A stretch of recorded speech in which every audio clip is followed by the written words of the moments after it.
যদি আখিরাতে আল্লাহ আপনার বন্ধু হয়ে যায় আর কিছু লাগবে? হাসরের মাঠে যদি আল্লাহ আপনার বন্ধু হয়ে যায়, আরশের নিচে তিনি যদি আপনাকে ছায়া দেয়, আর দ্বিতীয়বারে যদি কোন আপনার বিনা হিসেবে জান্নাত দিয়ে দেয়, আল্লাহু আকবার, বিশাল ব্যাপার। মানে কিচ্ছু কষ্ট বাঁচে গেলেন। যেখানে 50,000 বছর মানুষ কষ্ট করতে থাকবে, ঘামের মধ্যে ডুবতে থাকবে, সেদিন যদি আপনি আরশের ছায়াতে আপনি স্থান পেয়ে যান, শান্তি, অনাবিল শান্তিতে আছেন। আবার দ্বিতীয় চান্সটা কি, যে বিনা হিসেবে জান্নাতে কেমনে যাওয়া যায়, সেটাও আপনি যদি করতে পারেন, তো আরেকটা বিরাট অ্যাডভেঞ্চার আপনি পেয়ে গেলেন, যে আপনি কিছু করা লাগলো না, আমার যে কোনো হিসাব নাই, বিনা হিসেবে জান্নাতে 70,000 যাবে। এই 70,000-এর প্রতি হাজারের সাথে আরো 70,000 যাবে, সুবহানাল্লাহ। এটাও সহিহ হাদিসে সাব্যস্ত। কিন্তু কারা যাবে? ওয়া আলা রাব্বিহিম ইয়াতাওয়াক্কালুন, তাদের সারা জীবন শুধু আল্লাহর উপর তাওয়াক্কুল করে চলে। তারা কোনো কিছুকে কুলক্ষণ মনে করে না, কোনো কিছুকে অসম্ভব, আল্লাহর কাছে অসম্ভব মনে করে না, বা কোনো কারো কাছে ঝাড়ফুঁক চেয়ে বেড়ায় না, অথবা যারা নিজেকে মনে হতাশ হয় না, আল্লাহর কোনো কর্ম, আল্লাহ তাআলা বিপদ আপদে হতাশ হয়ে যায় না। আল্লাহ ওয়া আলা রাব্বিহিম ইয়াতাওয়াক্কালুন, একমাত্র আল্লাহর উপর যারা ভরসা করে, আল্লাহ তাআলা তাদেরকে দুনিয়াতে মরতে দেরি, বিনা হিসেবে জান্নাত দিতে দেরি নাই। কথা বুঝছেন কিনা? কিভাবে দেবে? আপনি হয়তো বলতে পারেন যে জান্নাতে তো পরে দিবে। হ্যাঁ, কিন্তু জান্নাতের নিয়ামত কবরে আসতে থাকবে। আমার নবী মুহাম্মদুর রাসূলুল্লাহ সাল্লাল্লাহু আলাইহি ওয়াসাল্লাম বলেছেন, কি বলেছেন হাদিসটা শুনেন। যখনই প্রশ্ন উত্তর দিতে পারবে ব্যক্তিটা, ইমানদার যখন প্রশ্ন উত্তর দিতে পারবে, তখন তাকে বলা হবে আফরিশু লাহু মিনাল জান্নাহ, জান্নাত থেকে তার জন্য বিছানার ব্যবস্থা করো। সুবহানাল্লাহ, সুবহানাল্লাহ। আর তখন তখন তার থেকে কি আসবে? সুগন্ধি আসবে, খাবার আসবে। আর রূহটাকে তখন ছেড়ে দেওয়া হবে, রূহ তখন উঠতে থাকবে, এখানে ছেড়ে নিয়ামত পাবে, সাথে সাথে রূহটা কোথায় যাবে? ইমানদার রূহ কোথায় যায় বলে? ইমানদার রূহ জান্নাতের ভিতরে ঘুরে বেড়ায়। জান্নাতের ভিতরে একখান থেকে এক ফুলে ঘুরে বেড়াবে, যতক্ষণ না তার দেহটা সহ জান্নাত, যতক্ষণ পর্যন্ত সে জান্নাতের ভিতরে ঘুরে বেড়াবে। আল্লাহু আকবার। অর্থাৎ এই সুযোগ আপনি পাবেন ঈমান নিয়ে থাকতে পারলে। নাহনু আউলিয়াউকুম ফিল হায়াতিদ দুনিয়া ওয়া ফিল আখিরাহ ওয়া লাকুম ফিহা মা তাশতাহি আনফুসুকুম ওয়া লাকুম ফিহা মা তাদউন। জান্নাতে যদি যান, মন যা চায় তা পাবেন, একটু কম হবে না, এবং যা দাবি করবেন তা পাবেন। জান্নাতে কি চাইবেন? আপনি যা চাইবেন তার থেকে বেশি আছে। আপনি হয়তো চিন্তাও করেন নাই যে এটা চাইতে হবে, এটা আদৌ আছে আপনার কাছে। মালা আইনুন রাআত ওয়ালা উযুনুন সামিআত ওয়ালা খাতারা আলা কলবি বাশার। আমার নবী বলেছে, জান্নাতে এমন কিছু আছে যা কোনো কানে শোনেনি, যা কোনো চোখে দেখেনি, এবং যা কোনো অন্তরে কোনো উদিত হয়নি, এমন কিছু আছে। আল্লাহু আকবার। আপনি মনে করবেন যে যদি সাজিকের মতো ব্যবস্থা হইতো, সাজিক কয়টা চান আপনি? কয়েক হাজার সাজিক আপনার সামনে হইয়া দেব, বুঝলেন কথাটা? ওইখানে যাওয়া লাগবে না, আপনার হাঁটা লাগবে না, ওইটা আপনার বাড়িতে চলে আসবে। এই জন্য আল্লাহ তাআলা বলছেন, লা ইয়াবগুনা আনহা হিওয়ালা, জান্নাত থেকে বের হওয়ার চিন্তা তারা করবে না। দুনিয়ার মানুষ কোথাও থাকলে কয়েকদিন পরে বলে যে এখানে অনেকদিন ছিলাম, একটু অন্য জায়গায় ঘুরে আসি, কিন্তু জান্নাতের ঘুরার জায়গা আপনার হয়ে যাবে, তৈরি হয়ে যাবে। যেখানে ঘুরবেন সেটাও আপনারই জান্নাত। দুনিয়াতে সর্বশেষ যে ব্যক্তি জান্নাতে যাবে, সর্বশেষ আখিরাতে জান্নাতে সর্বশেষ যাবে, সেই ব্যক্তির জন্য দুনিয়ার মতো 10টা জান্নাত থাকবে। দুনিয়া কত বড় ভাই, দুনিয়া কত বড় দেখছেন তো। এখন দুপুরে দুনিয়ার মতো 10টা যদি আপনার হয়, আপনি কত দুনিয়া ঘুরে বেড়াবেন। এই জন্য হাদিসে আছে, রাসূলুল্লাহ সাল্লাল্লাহু আলাইহি ওয়াসাল্লাম বলেছেন যে কোনায় কোনায় তাদের জন্য বান্ধবীরা থাকবে। সেই বান্ধবীরা কারা? হুর আইন, তারা থাকবে। কারণ তার মনোরঞ্জন দরকার, সেদিন তাকে শান্তি দেওয়া দরকার, সেটা তারা থাকবে। এই জন্য জান্নাতে তারা থাকবে, জান্নাতে তারা যাবে। জান্নাতে যারা যাবে তাদের জন্য শান্তি অনাবিল শুধুমাত্র থাকবে।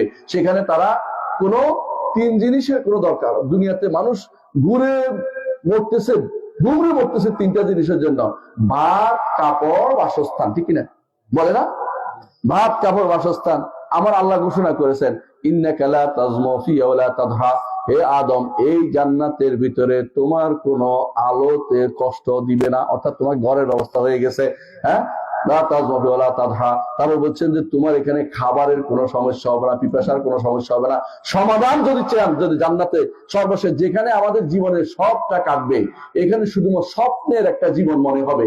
সেদিন মনে হবে যে একটা সামান্য কয়েক ঘন্টা শুধু কাটাইছি, এবং তারা বলবে যে একটা ঘন্টা কাটিয়েছি, ইল্লা বিস্তুম ইল্লা ইয়াউমা, হয়তো একদিন কাটিয়েছি। কিন্তু সেদিন এই অবস্থায় আল্লাহ তাআলা সেদিন বলবে যে না, বাল্লা বিস্তুম ইলা কিতাবিল্লাহ ইলা ইয়াউমিল বাসে, বরং অনেক লম্বা সময় কাটিয়েছে, কিন্তু ভালো আমল করে যেতে পারোনি। দুনিয়া তোমাদেরকে ভুলিয়ে দিয়েছে, শয়তান ভুলিয়ে দিয়েছে, দুনিয়ার চাকচিক্য ভুলিয়ে দিয়েছে, যেন ভালো আমল করতে পারোনি। কিন্তু জান্নাতে যদি যেতে পারি, এত কষ্টের মধ্যেও এত কিছু আমাদের বিরুদ্ধে চলছে, শয়তানগুলি আমাদের বিরুদ্ধে, এবং পরিবেশ আমাদের বিরুদ্ধে, মানুষও আমাদের বিরুদ্ধে চলতেছে। সারা বিশ্বের মানুষ চায় মুসলিমদেরকে কিভাবে পথভ্রষ্ট করতে, সত্য কিনা বলেন? সত্য। সবাই চায় আমাদেরকে পথভ্রষ্ট করতে, না হলে ওদের দেশে সমকামিতা দিয়া ওদের দেশ ধ্বংস হয়ে গেছে। শুনেন কিনা, জানছেন তো কেন ধ্বংস? এলাকার পর এলাকায় কোনো মানুষ নাই। কারণ ভাই, সমকামিতার সন্তান হওয়া সম্ভব? কোনোদিন সম্ভব না। তো দেখ, ওরা 10 বছরের পর দেখা গেছে ওই এলাকার মানুষ নাই, ওরা দেখছে যে বিপদে আছে, এখন তারা চায় ওদের শয়তানি আমাদের মধ্যে এসে ঢুকাইতে। এই জন্য এই দেশে এখন LGBTQ প্লাস আরো কত রকমের শয়তানি এসে ঢুকাইতে চেষ্টা করে। এই যে যদি কোনো বাংলাদেশে ঢুকে, আগামী 20 বছর পরে আর সন্তান পাবেন না, কারণ সবই তো শয়তান হয়ে গেছে, সবই তো সমকামী হয়ে শয়তান হয়ে গেছে। কথা বুঝতে পারছেন তো? এই শয়তানি ঢুকানোর জন্য ব্যস্ত রয়েছে। এমনকি ওরা যেহেতু চায় যে ওদের দেশে ওদের কোনো ইসলামিক কোনো পূর্ণ কোনো, ওদের দিনের কোনো পূর্ণ কোনো রূপ নাই, আমাদের তো পূর্ণ রূপ আছে আল্লাহর শরীয়ত। আল্লাহর শরীয়তকে আল্লাহ পূর্ণতা দিয়েছেন, আল্লাহ তাআলা দ্বীনকে পূর্ণ করে দিয়েছেন। আল-ইয়াওমা আকমালতু লাকুম দীনাকুম ওয়া আতমামতু আলাইকুম নি'মাতি, দ্বীনকে পূর্ণ করে দিয়েছেন। এখন তারা চায় না এই শান্তিতে আমরা থাকি। আমাদের দেশে শরিয়া পড়ানো হয় না কোথাও। আপনি দেখেন ইউনিভার্সিটিগুলোতে কি পড়ানো হয়, এমন সব সাবজেক্ট পড়ানো হয় যেগুলির সাথে মানব জীবনের কোনো সম্পর্ক নেই। একটা হচ্ছে কি, ওই যে ফোকলোর, একটা জিনিস ফোকলোর বুঝেন কিনা? ফোকলোর হচ্ছে আগেকার দিনে পুঁথি পড়তো, পুঁথি এটা একটা ডিগ্রি দিচ্ছে, পুঁথি পড়ার ডিগ্রি। শরিয়া পড়া, আল্লাহর বিধান পড়ার কোন ডিগ্রি নাই। শরিয়া পুকুর পর ডিগ্রি আছে। পুকুরতে কি জানেন? লাখে লাখে মরে আছে কাতারে কাতার, গুনিয়া দেখিলাম আমি 40,000। বলছে লাখে লাখে মরে আছে কাতারে কাতার, এরপর দেখেছে 40,000। মানে এগুলি পড়ে, এগুলি পুরাতন পুঁথি, এগুলি উঠায় কেন? আমাদেরকে এই সমস্ত কাজে ব্যস্ত রাখতে, যাতে কেউ শরিয়া না পড়ে, শরিয়া বাস্তবায়নের দাবি না করতে পারে, আল্লাহর বিধান যেন বাস্তবায়ন না করতে পারে, আল্লাহর বিধান যেন কেউ পড়তে না পারে। এই সালাকি করে যুবকদেরকে ছোট কাল থেকে এমন ভাবে পড়ানো হচ্ছে, সে না সালাত আদায় করতে জানে না যাক ওযু করতে জানে সুন্দর করে, এবং সালাতটা সুন্দর করে পড়তে জানে না, আল্লাহর বিধান কিছুই সে শিখে নাই। এমন সময় যখন বৃদ্ধ হয়ে যায়, কিছুই পড়তে পারে না, তখন বলে যে আল্লাহ মাফ করে দাও, কিছু তো পড়তে পারিনি। কিন্তু পড়ার তো সুযোগ তো তার ছিল, আলেমরা ছিল, তাদের কাছে পড়তে পারতো। কিন্তু সব এর থেকে সন্তানকে পর্যন্ত আপনি যদি কোনো দিন শিক্ষা না দিয়ে থাকেন, আপনি অবশ্যই আপনি কি করেছেন? আপনি আমানতের খেয়ানত করেছেন। আমানতের খেয়ানত, সন্তানগুলি আপনার কাছে আমানত। এই আমানতের খেয়ানত যেহেতু করেছেন, মনে রাখবেন আপনি এভাবে ছাড় পাবেন না। কারণ আমানত সেদিন জিজ্ঞাসিত হবে, আমানত সম্পর্কে সেদিন আল্লাহ তাআলা আপনাকে জিজ্ঞাসা করবেন। আমানত সম্পর্কে যদি আপনার কাছে আল্লাহ তাআলা আপনাকে জিজ্ঞাসা করবেন। আর যদি দুনিয়াতে আল্লাহর বিধান মেনে চলতে পারেন, আখিরাতে আপনি যা চাইবেন তা পাবেন। আল্লাহ তাআলা ঘোষণা করেছেন, লাকুম ফিহা মা তাশতাহি আনফুসুকুম ওয়া লাকুম ফিহা মা তাদউন নুজুলাম মিন গফুরির রহিম। মেহমানদারি হিসাবে চিন্তা করেন, মেহমানদারির যে অবস্থা হয়, বড়টা কি হতে পারে? সবচেয়ে বড়টা কি জানেন? দুনিয়াতে বড় নেয়ামত হচ্ছে আল্লাহকে চিনা। আল্লাহকে চেনা হচ্ছে আরবি শব্দ হচ্ছে মারিফাত। আমাদের অনেকেই মারিফতের দরবার খুলে বসেছে। দরবার খোলা লাগে না।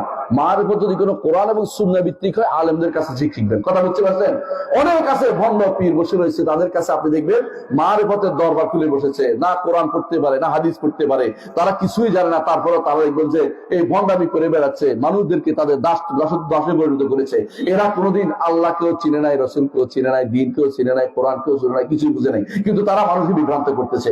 মারিফত, আল্লাহকে চিনতে হলে কোরআন অর্থ বুঝতে হবে, হাদিস বুঝতে হবে। আল্লাহকে চিনতে হলে যে সমস্ত জিনিসের ব্যাখ্যা কোরআন এবং সুন্নাহ আসছে, সেগুলো আপনি বুঝতে হবে। দেখুন, কোরআনের সবচেয়ে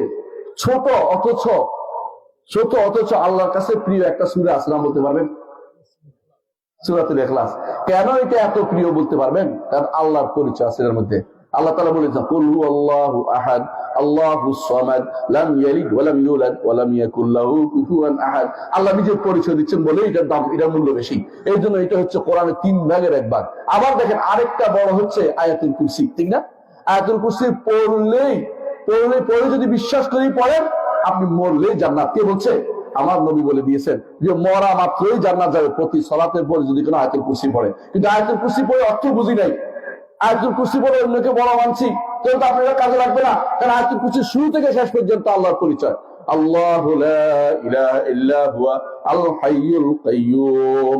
আল্লাহ হচ্ছে এমন এক সত্তা যিনি ব্যতীত সত্য কোনো ইলাহ নেই। আল্লাহ একমাত্র সত্য ইলাহ। আল হাইয়ুল কাইয়ুম, তিনি একমাত্র পরম, তিনি সবকিছু সবচেয়ে চিরঞ্জীব, তিনি আল কাইয়ুম, সব সত্তা তিনি সত্তাকে ধারণ করে আছেন।